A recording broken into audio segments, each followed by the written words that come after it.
Given the opportunity that the adult learner group, some college no degree, even those with only high school present universities in terms of a new student population revenue, you might ask, well, why don't universities just start tapping that market?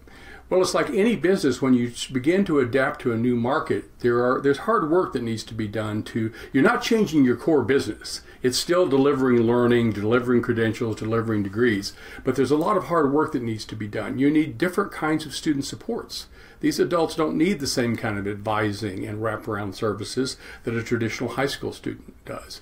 As I said, you have to think about ways to deliver learning and programs that are accessible to these adults, evenings, weekends, blended, online, and many of our universities are still fairly trapped in a traditional course delivery model. You need to think about your financial aid programs.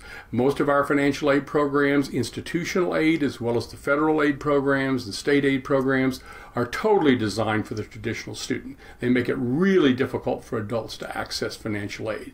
So it's a ripple effect, and I would suggest to any university that is thinking about getting into this business that you use an assessment that's put out by the Council for Adult and Experiential Learning, CALE, out of Chicago, called the ALFE, Adult Learner Focused Institution Assessment.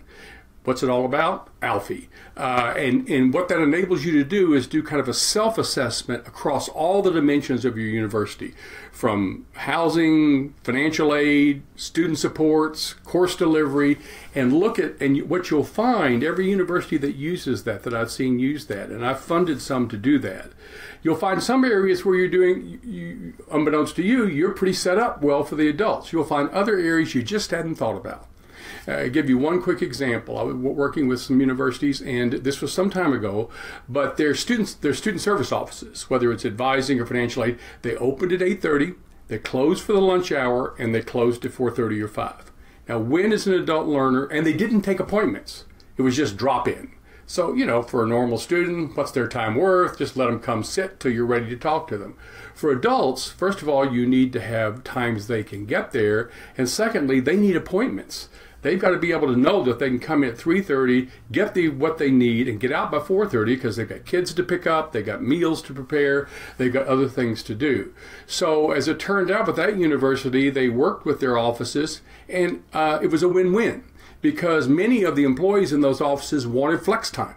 So many of them were very happy to come in at 7 o'clock in the morning if they could get off early, or work through lunch, or come in later in the day so they could drop their kids off at school and then stay later. And then their offices were open in the later hours, the lunch hours, etc., and they started taking appointments. Guess who also loved that they started taking appointments? Traditional students who were tired of coming in and just sitting around and not knowing when they were going to get seen. So sometimes a lot of these improvements that you make to serve adult learners, they make your overall campus more student-friendly. But it's hard work, it's not easy, and it does require revisions. And again, I would suggest that campuses who are really interested in getting into this market for a whole lot of good reasons, use that ALFE assessment to look across your campus and see where you're already sort of set up for adults and where you need to do some hard work.